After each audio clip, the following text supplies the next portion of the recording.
Buenas noches, hermanos, bienvenidos a su programa Inmaculado Corazón de María a través de Quirios, el centro de la radio. Les habla su servidor y amigo Octavio Mota, coordinador del Centro Mariano, Evangelizador y de Reparación en Veracruz. Pues vamos hoy en esta noche a seguir hablando acerca del lugar que la Santísima Virgen tiene en el plan de salvación de Dios. Y lo vamos a hacer hoy desde una figura del Antiguo Testamento, desde la figura de Judith. Nosotros, para conocer más a María, podemos ver cómo ella ya ha sido preanunciada, prefigurada desde el Antiguo Testamento a través de algunos personajes, a través de algunas personas que con su vida han de alguna manera prefigurado, preanunciado quién iba a ser ella, cuál iba a ser su misión, cómo iba a ser ella, y preparado también de esta manera la llegada del Mesías. Recordemos que todo lo que dice el Antiguo Testamento es una preparación para la llegada de Cristo en el Nuevo Testamento. Todo el Antiguo Testamento, en el tiempo de la promesa, nos prepara la llegada de nuestro Señor Jesucristo.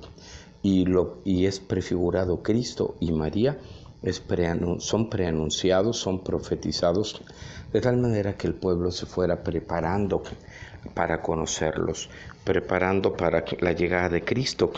Y Cristo iba a llegar por medio de María, pues según ya la profecía primera de Génesis 3:15, donde el Mesías nacería de una mujer, el que aplastaría la cabeza de la serpiente nacería de una mujer, los cuales tendrían enemistad con la serpiente, enemistad que Dios pondría. O sea, ya desde ese momento estaba siendo prefigurada la santidad de Cristo, o sea, el Hijo de Dios, el Mesías, y la preservación de María de todo pecado. María fue preservada de todo pecado, de toda mancha, precisamente porque iba a ser la madre de Cristo, el que iba a aplastar la cabeza de la serpiente, según nos dice Génesis 3:15. Y María pues también tenía que ser libre de mancha, de pecado, porque si no, se lo heredaría a Cristo a la hora de nacer. Por eso Dios decidió que así fuera, y en el Génesis 3:15 nos lo comunica, como le dice a la serpiente: pondré enemistad entre ti y la mujer, entre tu linaje y el suyo, y éste te aplastará la cabeza, mientras tú te abalanzas sobre su talón. O sea, le estaba hablando le estaba diciendo a la serpiente que nunca tendría amistad alguna, relación alguna con Cristo ni con su madre. O sea, nunca podría tocar ni a Cristo o a su madre. O sea, ellos serían santos. Satanás no podría mancharlos con el pecado. A Cristo por ser Dios y a María por ser su madre, por un privilegio especial, Dios la preservó de todo pecado, incluso el original, en atención a los méritos de la muerte redentora de Cristo, de manera anticipada. Bueno, entonces estamos diciendo que todo el Antiguo Testamento nos ayuda a conocer mejor a María, porque ella también está siendo prefigurada, así Dios lo quiso, en esta misión que le dio a ella de ser Madre del Redentor y asociarla de alguna manera con su misterio redentor, ya que ella está al pie de la cruz ofreciendo el sacrificio de su corazón, que es traspasado por una espada, según la profecía del anciano Simeón. Entonces María va a estar también ligada a la obra de la salvación de Cristo, cooperando con la redención, con el ofrecimiento de su corazón al pie de la cruz. Y va a ser ella prefigurada a través de diversas figuras del Antiguo Testamento, a través de diversas personas o instrumentos que Dios usó en el Antiguo Testamento. Y uno de ellos es Judith. Hoy vamos a hablar de Judith y María.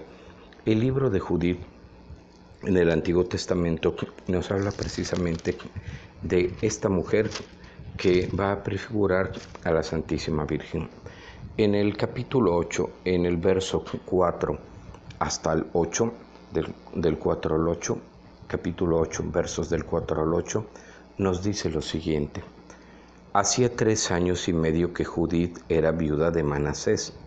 En la terraza de su casa se había hecho una habitación donde vivía. Se vestía de penitencia y ayunaba todos los días, menos los sábados y otras festividades de Israel. Era extremadamente hermosa. Su marido le había dejado muchas riquezas, familia numerosa y posesiones llenas de rebaños de vacas y de ovejas, quedando ella como dueña. No había nadie que hablara la más mínima palabra en su contra, ya que procuraba agradar a Dios en todo. Palabra de Dios. Te alabamos, Señor. Entonces, hermanos, escuchamos aquí cómo Judith había quedado viuda y se había hecho en el techo de su casa un cuarto, una habitación donde ella se vivía y vestía y servía a Dios ayunando y orando. Ella se había consagrado al servicio de Dios. Ya no se había casado. Era rica, era muy bella, su marido le había dejado muchas posesiones, pero ella había preferido servir al Señor y no había nadie que hablara la más mínima palabra en su contra. Fíjense ustedes que es curioso cómo en este libro de Judith se nos describe a esta mujer santa, a esta mujer viviendo una vida totalmente entregada a Dios, sin volverse a casar, sin volver a tener un esposo. Y es curioso cómo ella prefigura a María, la preanuncia, nos deja ver cómo en el Antiguo Testamento había mujeres santas, mujeres que se conservaban totalmente entregadas a Dios. Y hoy también muchas señoras, después de que enviudan, no se casan y se dedican a Dios o no se dedican a Dios, pero es muy común que al menos en nuestro país, en nuestra cultura, muchas mujeres no se casen y vivan tranquilas y en paz. Y en cambio contrasta esto como personas pues que quizá por ignorancia, esperemos que no por mala fe, atacan a María, sobre todo personas que se han ido de la Iglesia Católica, dicen que María tuvo más hijos, así como si ella no se hubiera podido quedar viuda, consagrada a Dios, orando y sirviéndole. Dicen que María tuvo más hijos, dicen que María es una mujer cualquiera, y en cambio fíjense que aquí de Judith se dice que no había nadie que hablara la más mínima palabra en su contra. En el capítulo 8, en el verso 8, lo dice. Y como de María dicen que sí, que era una mujer cualquiera, que tuvo más hijos, como que no se aguantó y se tuvo que casar de nuevo. Y siguió llevando una vida marital.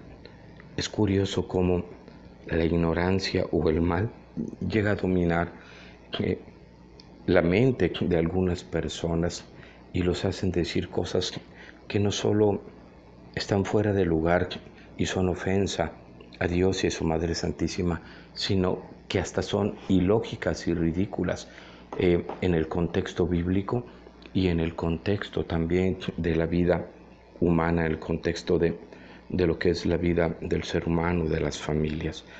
Pues si Judith vivió en santidad, vivió sirviendo a Dios una vez que quedó viuda, ¿por qué no lo habría de hacer nuestra Madre Santísima? Judith es una prefiguración de María en el Antiguo Testamento. Eso fue en el capítulo 8. Pasamos luego, más adelante, el capítulo 10, 11 y 12, nos narra cómo Judith realiza una hazaña. Hemos de decir que la ciudad de Betulia estaba siendo amenazada por el general Olórfenes. Olórfenes era general del ejército asirio de Nabucodonosor. Iba a destruir Jerusalén, iba a destruir el pueblo de Israel y estaba sitiando la ciudad de Betulia. Entonces, los jefes de la ciudad, llamados Osías, Jabrí y Jarmí, habían decidido entregar la ciudad, porque Olórfenes había establecido un cerco y se les estaban acabando el agua y los alimentos. Y ellos dijeron que si Dios en 3 días no los socorría, ellos entregarían la ciudad. Y ella se entera de esto y los manda a llamar.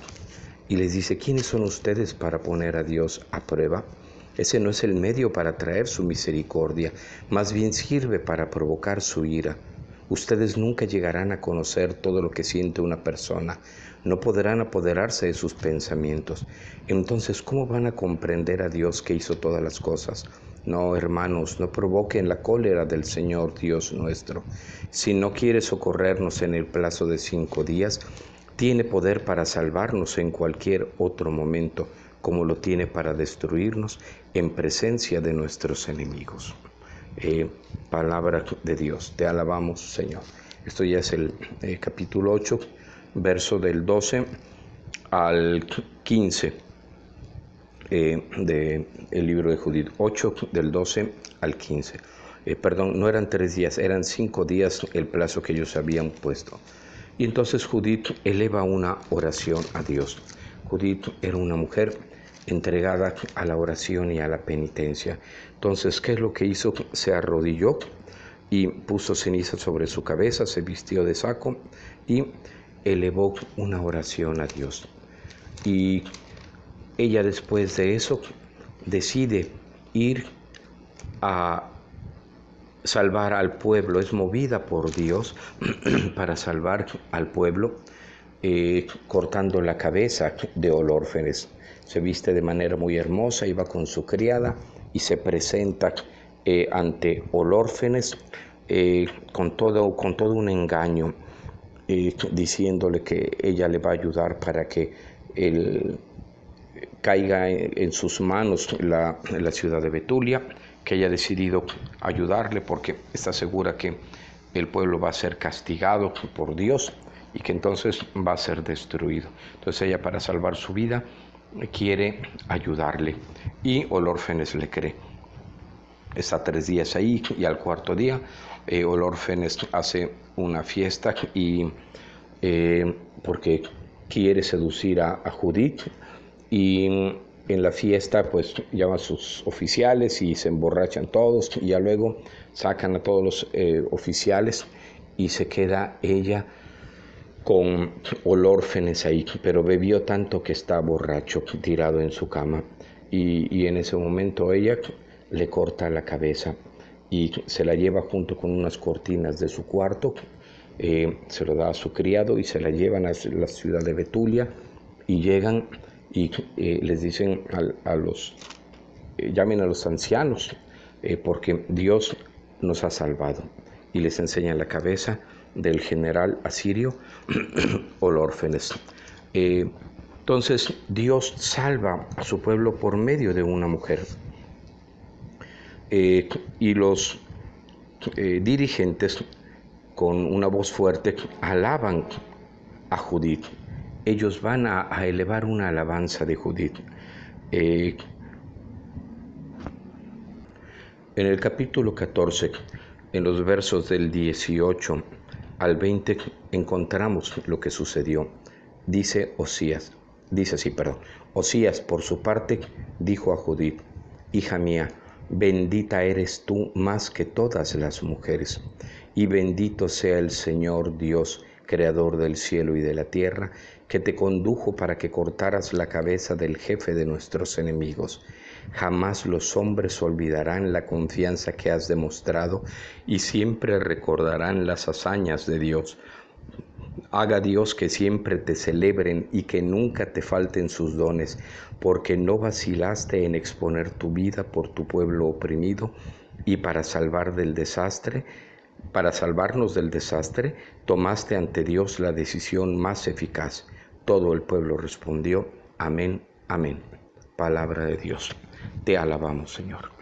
Fíjense, hermanos, cómo esta bendición que Osías hace a Judith es una prefiguración de lo que va a suceder con María en el Nuevo Testamento, que ahorita vamos a leer en el capítulo 1 del libro de de Lucas, el Evangelio de Lucas, capítulo 1, donde se nos narra la visita de María a su prima Santa Isabel. Y yo les hago una pregunta. ¿Acaso no les sonó a ustedes familiar este texto donde dice: bendita eres tú más que todas las mujeres, y bendito sea el Señor Dios, creador del cielo y de la tierra? Y todo lo demás que ahorita vamos a ir comentando, ¿les sonó o no les sonó conocido? ¿Verdad que sí? Pues ahí está el Ave María, ahí está el saludo de María, su prima Santa Isabel, y ahí está lo que repetimos nosotros cada vez que rezamos el rosario o el Ave María: bendita tú entre las mujeres y bendito el fruto de tu vientre, Jesús. O sea, una alabanza a María y una alabanza a Dios por lo que ha hecho en favor de su pueblo. Entonces, cada vez que nosotros estamos rezando el Ave María, cada vez que estamos rezando el rosario, estamos cumpliendo esta profecía, estamos ensalzando a Dios por lo que ha hecho en María, así como Osías bendijo a Judith y bendijo a Dios por lo que había hecho por medio de ella. Vamos a pasar ahora precisamente a Lucas, capítulo 1, verso del 41 al 45. Dice así: Al oír Isabel su saludo, el niño dio saltos en su vientre. Isabel se llenó del Espíritu Santo y exclamó en alta voz: bendita tú eres entre las mujeres y bendito el fruto de tu vientre. ¿Cómo he merecido yo que venga a mí la madre de mi Señor? Apenas llegó tu saludo a mis oídos, el niño saltó de alegría en mis entrañas. Dichosa tú por haber creído que se cumplirían las promesas del Señor. Palabra del Señor. Gloria a ti, Señor Jesús. Entonces, fíjense, esto que dice en el verso 18, que dice Osías a Judith: hija mía, bendita eres tú más que todas las mujeres, y bendito sea el Señor Dios, creador del cielo y de la tierra, que te condujo para que cortaras la cabeza del jefe de nuestros enemigos, no es otra cosa más que una prefiguración, un preanuncio, profecía de lo que Isabel exclamó llena del Espíritu Santo en Lucas 1:42. Bendita tú entre las mujeres y bendito el fruto de tu vientre. O sea, está alabando lo mismo que Judith, lo mismo que Osías, perdón. Isabel alaba primero a María y luego alaba a Dios. Bendito el fruto de tu vientre. ¿Y por qué va a alabar a Dios y a María? Porque Dios ha intervenido, ha venido a salvar a su pueblo, como dice en el verso 45, dichosa tú por haber creído que se cumplirían las promesas del Señor. Dios había prometido salvar a su pueblo desde Génesis 3:15, cuando dijo Dios a la serpiente: pondré enemistad entre ti y la mujer, entre tu linaje y el suyo, y éste te aplastará la cabeza, mientras tú te abalanzas sobre su calcañar. Entonces, Dios cumplió su promesa en ese momento, en el momento en que María le dice sí al ángel, y con eso se encarna la segunda persona de la Santísima Trinidad en su vientre, o sea, el Mesías que había de venir. En ese momento se cumple la profecía y Satanás es aplastado por Cristo en la cabeza. Toda la vida de Cristo desde su encarnación son hechos salvíficos, hechos redentores, no solamente mediante su muerte en su cruz, sino que por su encarnación, por su vida, por su predicación, por sus milagros, por su pasión, su muerte y su resurrección, Cristo nos salvó a través de todos y cada uno de los acontecimientos, y para eso era necesario el sí de María. Entonces, por eso Isabel alaba a María y alaba a Dios, porque por el sí de María Dios cumplió sus promesas y se encarna, empezando ahí la derrota de Satanás y cumpliéndose las promesas del Señor. Vamos viendo esa correlación tan grande entre Judith y el texto de la visitación de María, su prima Santa Isabel. ¿Ven cómo es igual? O sea, ahí anuncia todo esto. En el caso de que volvemos a Judith, capítulo 13, verso del 18 al 20, estamos leyendo, dice, jamás los hombres olvidarán la confianza que has demostrado y siempre recordarán las hazañas de Dios. Haga Dios que siempre te celebren. O sea, dice que los hombres, pide a Dios que o hace una exhortación o un deseo, expresa un deseo de que los hombres nunca olviden sus hazañas y que los hombres siempre las celebren. Y es lo mismo que dice Lucas 1:48. Dice María en el Magnificat, porque se fijó en su humilde esclava y desde ahora todas las generaciones me llamarán feliz. Precisamente es lo que decía Osías a Judith. Jamás los hombres olvidarán la confianza que has demostrado y siempre recordarán las hazañas de Dios. Haga Dios que siempre te celebren. Esa confianza que también Isabel exaltó, ya leíamos en el verso 45, donde dice, dichosa tú por haber creído que se cumplirían las promesas del Señor.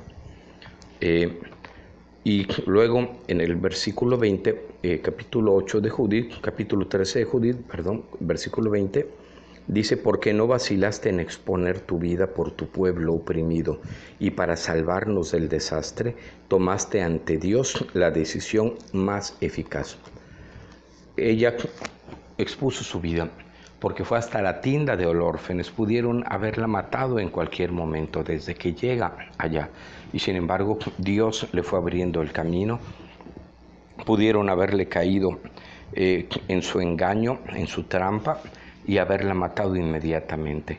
Pero ella tuvo el valor de arriesgar su vida. Y por eso es alabada y dice que los hombres te celebren. Y lo mismo María. Lo mismo la Santísima Virgen expuso su vida.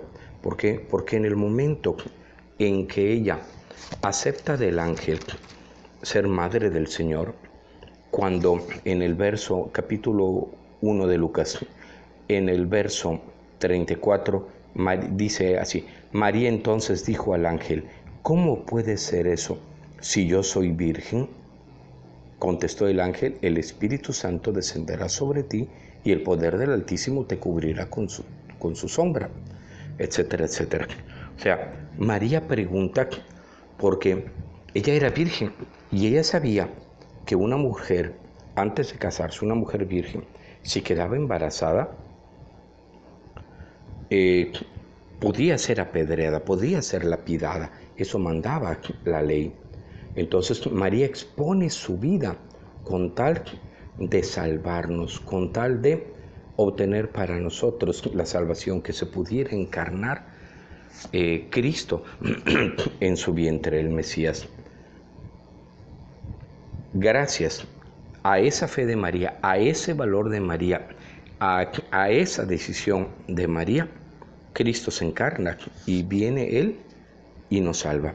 Pero María también expuso su vida, así como lo hizo Judith en el Antiguo Testamento.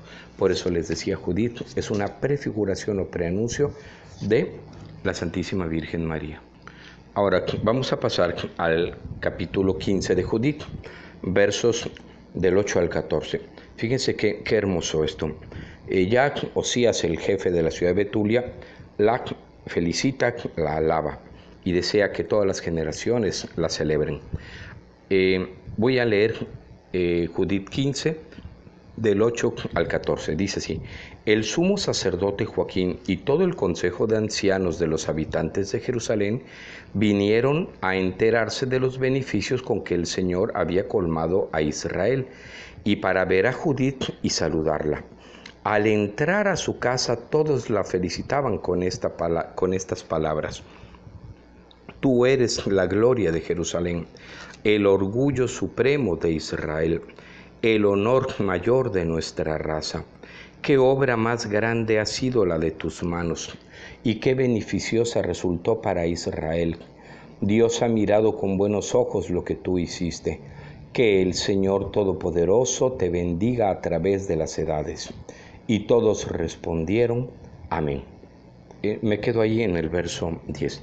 Fíjense qué cosas tan hermosas le dicen el sacerdote Joaquín y el consejo de ancianos a María. Tú eres la gloria de Jerusalén, el orgullo supremo de Israel, el honor mayor de nuestra raza. ¿Y cómo la llaman los protestantes? ¿Cómo la llaman? Una mujer cualquiera.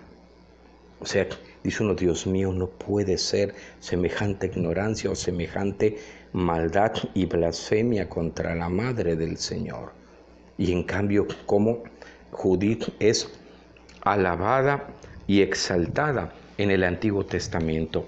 Y eso que no era la Madre de Dios, y eso que hizo una acción para salvar a su ciudad, a Betulia.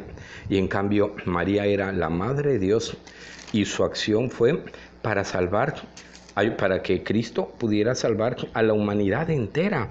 Entonces, María merece infinitamente más alabanzas y reconocerla que Judith.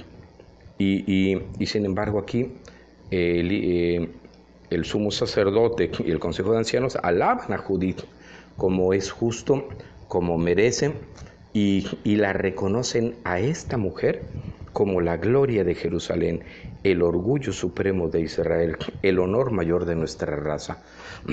Cuando yo hablo sobre María en el Antiguo Testamento, me gusta decir a los hermanos, imaginen, piensen, cómo se sentiría el pueblo de Israel ante la llegada de la mamá del Mesías, porque había profecías que hablaban de que nacería de una mujer el que aplastaría la cabeza de la serpiente, que nacería de una virgen y que sería en la ciudad de Belén cuando llegara el momento de que diera a luz la que debía dar a luz. Entonces yo les pregunto a la gente en los cursos, ¿el Antiguo Testamento desearía la llegada de esta mujer? ¿Anhelaría la llegada de esta mujer? Y a veces los hermanos dicen no, porque nos hemos acostumbrado a lo que dicen los protestantes, que la Biblia no habla de María, o porque no hemos entendido todo lo que el Antiguo Testamento está diciendo de María, aunque no mencione a ella. Si Judith es una prefiguración de María, por lo tanto, esto que le dicen a María en el capítulo 15, en el verso 9 del libro de Judith, se le debe aplicar precisamente a la Santísima Virgen María. Tú eres la gloria de Jerusalén, el orgullo supremo de Israel, el honor mayor de nuestra raza. Y desgraciadamente a veces hasta hermanos católicos les molesta que se hable de María. Se enojan porque uno habla de María. Y algunos dicen conocer mucho de Biblia, ser muy doctos en las Sagradas Escrituras, y no entienden este sentido tipológico que nos presenta el Antiguo Testamento de la Madre del Mesías. Por supuesto que el pueblo de Israel esperaba la llegada de esa mujer, porque cuando llegara esa mujer, cuando diera a luz, la que debe dar a luz, tomando las palabras de Miqueas 5, del 1 al 2, en ese momento, del 1 al 3, perdón, en ese momento, o no, del 1 al 2, en ese momento nacería el Mesías. Entonces ellos ya querían que llegara esa mujer, porque sería el momento de la llegada de el Salvador. Si ustedes se dan cuenta, si sabemos hacer una lectura exegética correcta del Antiguo Testamento, viendo los tipos o prototipos que nos presenta el Antiguo Testamento del Mesías y de su madre, sabremos el trato que le debemos de dar a aquella mujer que Dios quiso ligar profundamente al misterio de la redención humana y a la cual ama con ternura infinita como su mamá, y la cual nos ama con ternura inmensa no infinita porque no es Dios, pero sí inmensa e incomparable e inefable como sus hijos. Ella nos ama con un amor inmenso como a sus hijos. Bueno, continuemos con la lectura del capítulo 15 y dice así del verso 11 al 14. El saqueo del campamento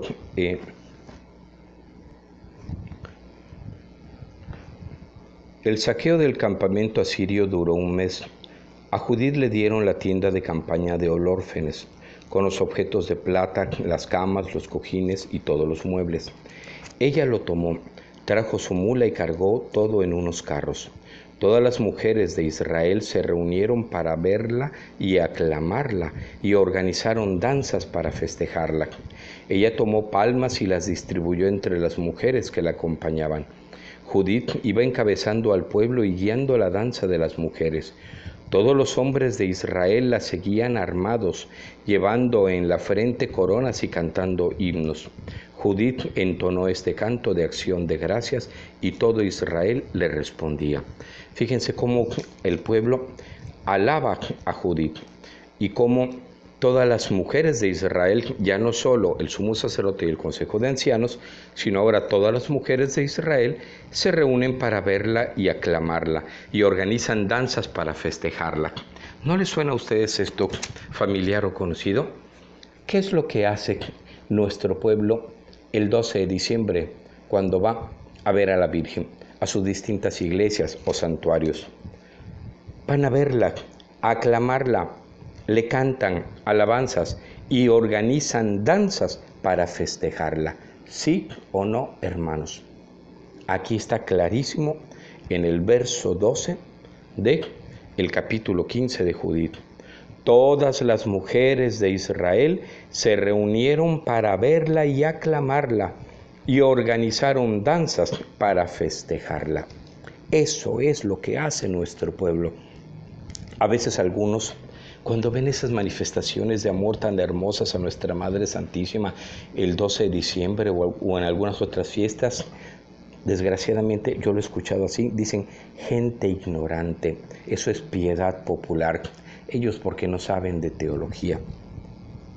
Pues quizá no sepan de teología, pero ese pueblo que a veces muchos ven como ignorante, cumple y vive lo que dice la palabra de Dios. Y eso vale más que saber de teología.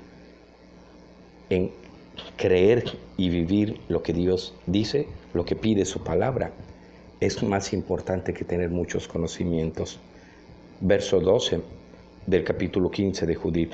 Todas las mujeres de Israel se reunieron para verla y aclamarla y organizaron danzas para festejarla.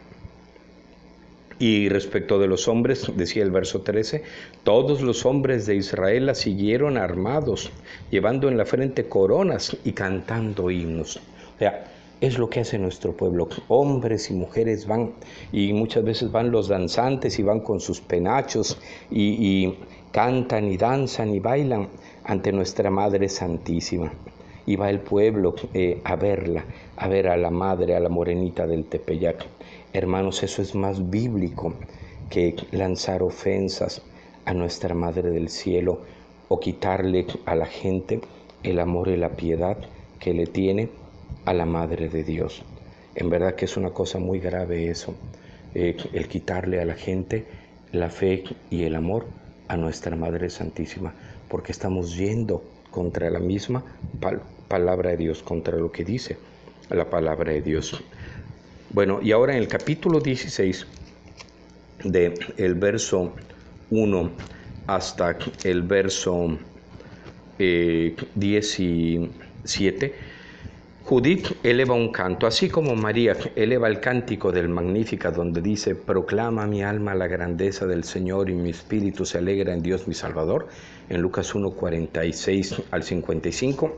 Así Judith también eleva un canto. Por eso decimos que Judith es una prefiguración o preanuncio de María. Dice, así: alaben a mi Dios con tamboriles, canten al Señor con platillos, ofrézcanle un salmo de alabanza, ensalcen e invoquen su nombre. Dios es el Señor que acaba la guerra, que acampa en medio de pueblos para librarme de mis perseguidores, etcétera, etcétera. Dice: el Señor Todopoderoso los rechazó por mano de una mujer. Su jefe no fue derribado por jóvenes guerreros, ni herido por hijos de titanes, ni atacado por gigantes. Fue Judith, hija de Merarí, que con la hermosura de su rostro lo desarmó. Se sacó sus vestidos de viuda para reanimar a los afligidos de Israel. Adornó su rostro, puso una cinta en sus cabellos y se vistió de lino para seducirlo. Sus sandalias atrajeron su mirada y su belleza encadenó su alma. El sable atravesó su cuello, los persas se estremecieron de su audacia, los medos se sorprendieron de su temeridad. Entonces mis humildes clamaron y aquellos temieron, mis débiles gritaron y aquellos abandonaron el campo. Y fíjense qué similitud tan grande tiene con el Magnificat. Dice: el poderoso ha hecho grandes obras por mí, santo es su nombre, su misericordia siglo tras siglo a todos aquellos que viven en su presencia. Dio un golpe con todo su poder, deshizo a los soberbios y sus planes, derribó a los poderosos de sus tronos y exaltó a los humildes. Colmó de bienes a los hambrientos y despidió a los ricos con las manos vacías. Socorrió a Israel su siervo, se acordó de su misericordia, como lo había prometido a nuestros padres, a Abraham y a sus descendientes para siempre. ¿Cómo ven, hermanos? Todo el libro de Judith es una prefiguración del capítulo Lucas, del capítulo 1 del Evangelio de Lucas, del texto de la Anunciación y del Magnificat, desde Lucas 1:39 hasta el verso 56. Y ahí está anunciado, preanunciado, cómo iba a ser María y la actitud que los creyentes debemos de tener ante la Madre del Señor, como lo tuvo primero Osías, el jefe de Betulia, ante Judith, luego Joaquín y el consejo de ancianos ante ella, y luego el pueblo. Ahí están como los tres grupos más importantes del pueblo, la actitud que tiene ante Judith. Esa es la actitud que debemos de tener nosotros ante María. Bueno, termino diciendo acá en el verso 21, y ahorita voy a volver a una última cosa. En el verso 21 dice: pasados aquellos días, cada uno volvió a su casa. Judith regresó a Betulia y se dedicó a su hacienda. Fue famosa en todo el país hasta el día de su muerte. Muchos le ofrecieron matrimonio, pero no aceptó a nadie desde que murió su esposo Manasés y fue a reunirse con su pueblo. Palabra de Dios, te alabamos, Señor. Leí ahorita el versículo 21 y 22 y 23 de el capítulo 16 de Judith. Dice que ella fue famosa en todo el país y nunca más se volvió a casar. Nos la presenta como una mujer santa, famosa, consagrada a Dios, viviendo en santidad. Si eso era Judith, ¿qué no habrá sido María? Entonces, ¿por qué ofender a María? ¿Por qué denigrar a María? Eso es lo más antibíblico, eso es lo más contrario a las Sagradas Escrituras. Eso va totalmente en contra de cualquier interpretación, cualquier exégesis que podamos hacer de los textos sagrados y cualquier enseñanza bíblica. El ofender a María o no alabarla va en contra de ella, en contra de lo que es la interpretación correcta de las Sagradas Escrituras. Ahora, por último, a alguno le puede quedar como cierto resquemor o cierta duda o cierta, como dice San Luis María Griñón de Montfort, hablando acerca de los falsos devotos, habla de los devotos escrupulosos como cierto escrúpulo. Dice: yo no voy a alabar a María, es que estos hablan puro María, como un día dijo de un sacerdote: es que hay un grupo por ahí que ustedes puro María, puro María. no es puro María. Es que estamos diciendo lo que es la verdad. Porque alguien tiene que decirlo, somos un grupo mariano. Si fuéramos un grupo franciscano, hablaríamos de San Francisco. Si fuéramos un grupo de, no sé, de otro carisma, pues andaríamos hablando de nuestro carisma. Pero somos un grupo mariano, pues tenemos que hablar de María. Lo único que estamos haciendo es explicar las escrituras. Las escrituras. Bueno, volviendo al punto. ¿Por qué tanto María? ¿Por qué alabar tanto a María? ¿Saben por qué, hermanos? Lo que nos dice la Escritura, yo no me lo estoy inventando, ni lo dijo un papa o San Fulanito o San Perenganito. ¿Qué nos dice la Escritura? ¿Qué hace María con todas las alabanzas que se le dan a ella? ¿Qué hace María con todo lo que se le ofrece a ella? Vamos a ver qué dice. Vamos a ver qué dice. Primero en el capítulo 15, Judith, el libro de Judith, en el verso, ya lo leímos, 11, en el verso 11, dice así: el saqueo del campamento asirio duró un mes. A Judith le dieron la tienda de campaña de Olórfenes con los objetos de plata, las camas, los cojines y todos los muebles. Ella lo tomó, trajo su mula y cargó todo en unos carros. Ok, hasta ahí dice que lo que se le dio como el botín que consiguió el pueblo de Israel de haber derrotado a los asirios, porque siempre el pueblo que ganaba se llevaba las propiedades de los perdedores como botín. A ella le dieron lo de la tienda de Olórfenes. ¿Y qué hizo con ella, con todo ello, María? Aquí dice que se lo llevó a su casa, pero vamos ahora al capítulo 16, verso 17. Después de que ella eleva el cántico de Judith, como ya se lo leí hace un momento, en el verso 18 dice así: cuando llegaron a Jerusalén, adoraron a Dios, y después de que se purificó el pueblo, le ofrecieron sacrificios, ofrendas y regalos. Judith ofreció para el templo todo el mobiliario de Olórfenes que el pueblo le había entregado, así como las cortinas de su dormitorio que ella misma se había llevado. Palabra de Dios, te alabamos, Señor. Es Judith 16, del 18 al 19. ¿Qué hizo con lo que le dieron y con las cortinas que ella se llevó junto con la cabeza de Olórfenes? Las llevó al templo. Las ofreció para el templo cuando llegaron a Jerusalén a adorar a Dios, ella y todo el templo.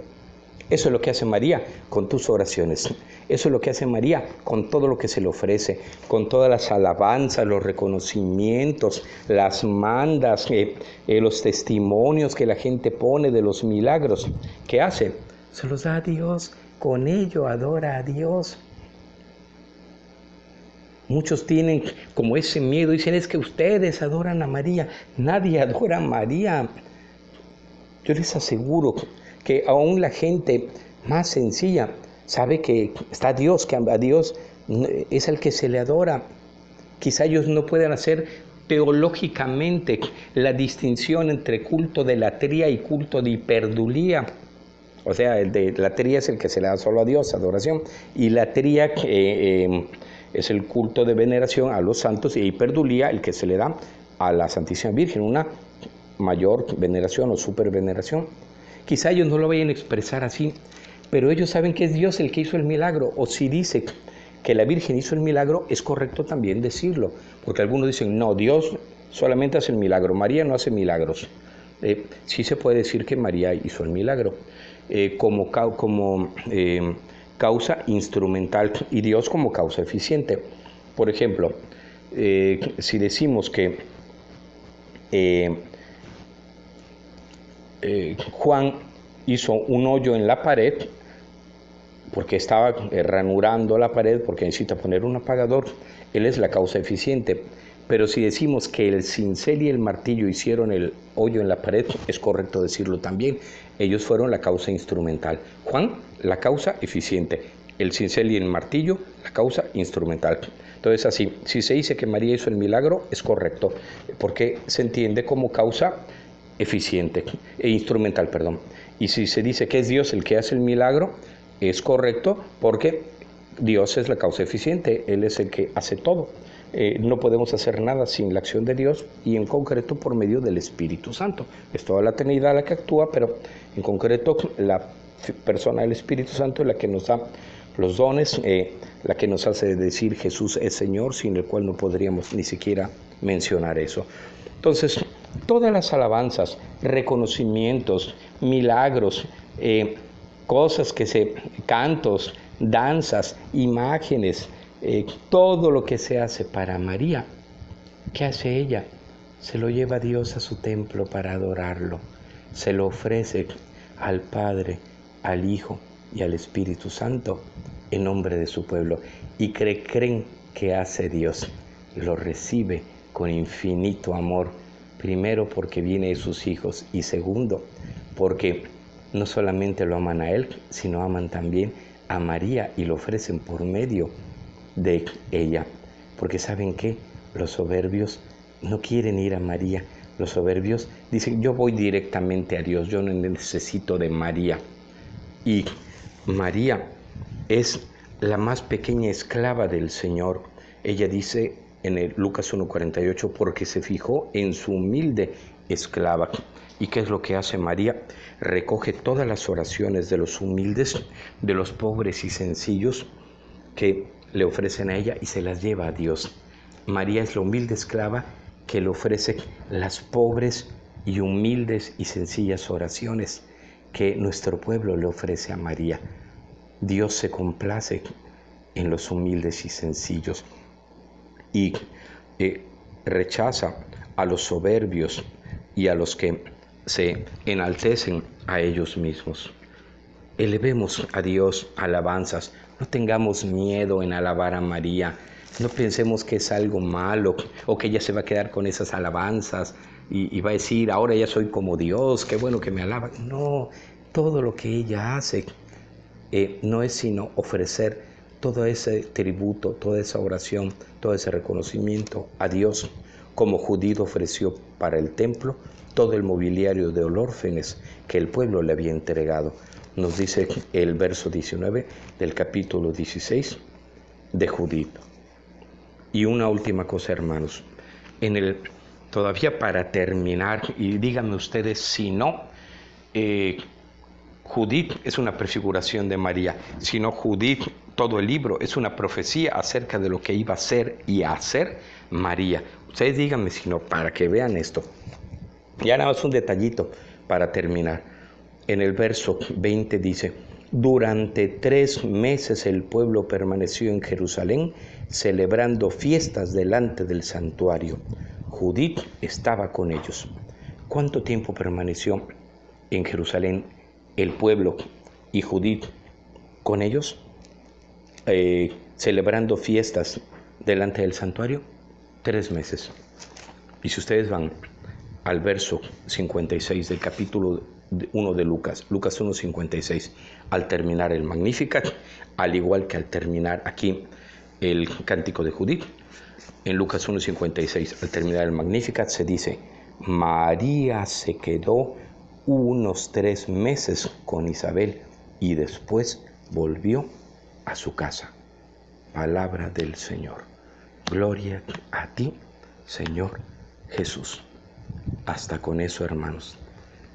Como dice Lucas, Judith se quedó 3 meses con el pueblo, alabando, adorando a Dios, así como María se quedó unos 3 meses con Isabel y ya después regresó a su casa. Fíjense, para Dios no hay coincidencias. Fíjense cómo hasta en esos detalles está profetizada, prefigurada, preanunciada la figura de María. ¿Cómo no la vamos a alabar? ¿Cómo no la vamos a reconocer? ¿Y cómo no vamos a amar a la humilde esclava del Señor por todo lo que hizo para ayudar, para cooperar a nuestra salvación, arriesgando su vida y siendo la humilde esclava del Señor, que no se queda para sí misma con ninguna alabanza, sino todas las lleva al santuario para adorar a Dios nuestro Señor. Bien, hermanos, pues aquí terminamos esta meditación sobre Judith y María. Judith como prefiguración de María, como prenuncio de María, y ahí descubrimos cómo tenemos que amar a María, alabar a María, darle culto a María. La Iglesia lo sabe bien esto, por eso la Iglesia nunca ha dejado de alabar a María, de honrar a María, de venerar a María, porque sabe que todo lo que le da a ella se lo lleva a nuestro Padre Dios.